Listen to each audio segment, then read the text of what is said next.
आज हम पढ़ेंगे ऋतुराज की कन्यादान कविता। कन्यादान कविता लड़की की माँ का सच्चा दुख बताया गया है। आखिर उसकी कन्या की अंतिम पूंजी है। लड़की कन्या अभी पूरी तरह सयानी नहीं थी। उसे समय के कुछ सुखों का तो आभास था, किंतु आने वाले दुखों का बोध नहीं था। वह जीवन के कुछ मधुर कपड़ों में जी रही थी। माँ ने उसे विदा करते हुए समझाया कि वह जीवन में बाहरी सौंदर्य और वस्त्र आभूषण पर न रीझके, यह सब भ्रम है। वह जीवन के भयानक वास्तविकता को समझे, कष्टों को जाने, लड़की होकर भी लड़की जैसी भोली ना बने और अपने को शोषण ना सहे। अब हम इसके शब्दार्थ और भावार्थ समझेंगे। आइए कविता देखते हैं। कविता है। कितना प्रामाणिक था उसका दुख लड़की को दान में देते वक्त, जैसे वह उसकी अंतिम पूंजी हो। लड़की अभी सयानी नहीं थी, अभी इतनी भोली सरल थी कि उसे सुख का आभास तो था, लेकिन दुख बाँचना नहीं आता था। पाठिका थी वो धुंधले प्रकाश की, कुछ तर्कों और कुछ लयबंद पंक्तियों की। इसमें शब्दार्थ है। प्रामाणिकता। प्रामाणिकता का अर्थ होता है सच्ची, सच्चा और वास्तविक। सयानी, समझदार। आभास, महसूस होना। बाँचना, पढ़ना। पाठिका, पढ़ने वाली। धुंधले, अस्पष्ट या ठीक से न दिखाई देने वाला। लयबद्ध, लय में बंधी हुई। इस कविता का भावार्थ समझते हैं।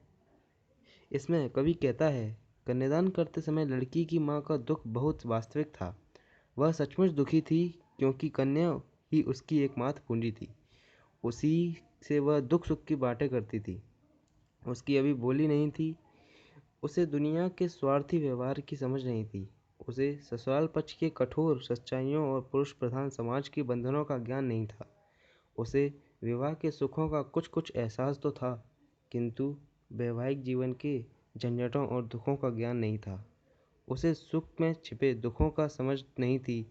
उसे तो बस वैवाहिक जीवन के अस्पष्ट से प्रकाश का एहसास था, अर्थात सुखों की एक अस्पष्ट सी कल्पना। वह तुकों और लय बंधे काव्य पंक्तियों में पढ़ना जानती थी। आशय यह है कि विवाह के केवल सुरीले और मोहक पक्ष का पता था। वह काल्पनिक सुखों में जीती थी। अब हम इसके दूसरे से पढ़ते हैं। माँ ने कहा, पानी में झांककर अपने चेहरे पर मत रीझना। आग रोटी सेकने के लिए है, जलने के लिए नहीं। वस्त्र और आभूषण शाब्दिक भ्रम की तरह हैं, बंधन है स्त्री जीवन के।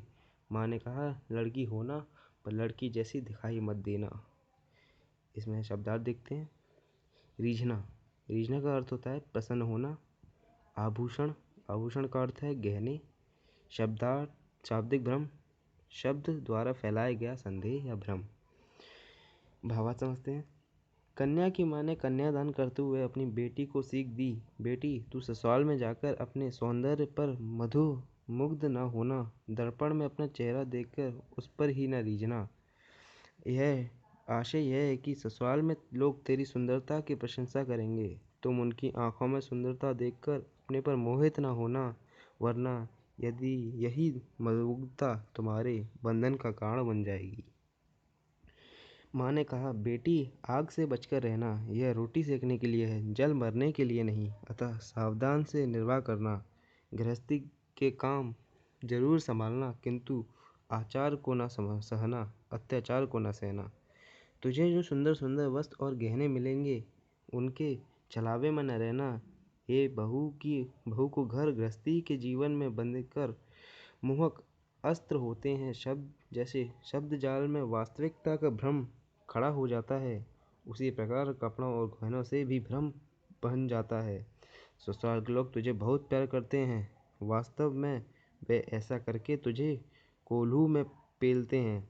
इसलिए उनकी बोलियों की अच्छी तरह समझ लेना, उनके चालों को अच्छी तरह समझ लेना। माँ ने कहा, अपनी बेटी को सलाह दी, तू मन में लड़की की तरह भोली, सरल और निश्चल रहना, परंतु लोक व्यवहार में सावधान रहना।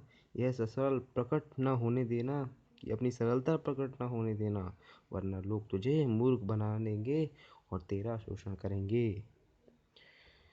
कन्यादान कविता का ये सार है। आप इसको सुनकर अपने प्रश्न हल कर सकते हैं। धन्यवाद।